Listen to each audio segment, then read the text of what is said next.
Okay, breaking it down to which style is best for you. The key factors are literally creative control, time and speed, your budget, marketing and distribution, your royalties and profit, finding the right fit, what feels good for you, defining your goals. I mean, that's number one. What is your goal? Why do you want this out so quickly? Does it need to get out as quickly? Like, those are things you want to kind of think about. And then also seeking a professional advice. Well, here I am. I'm right here.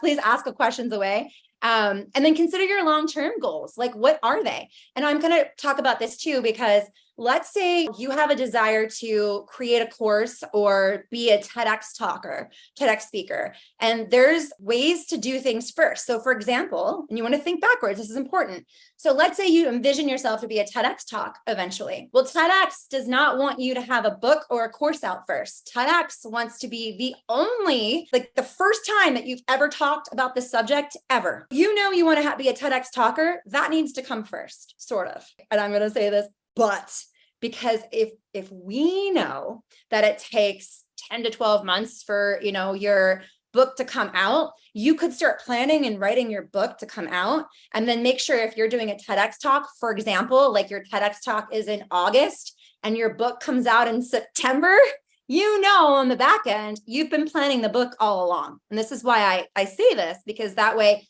you're following the rules. It's the TEDx book first, but then immediately right after, your next call to action, which I'm going to talk about call to actions in a little bit later. Call to actions are very important. It's like call to action is, what is your intention? Like, what is the goal here? So if the goal is the TEDx and you want to get clients from the TEDx, you want to sell almost immediately after, I'm offering a pre-sale on my new book. There's your call to action on that new book.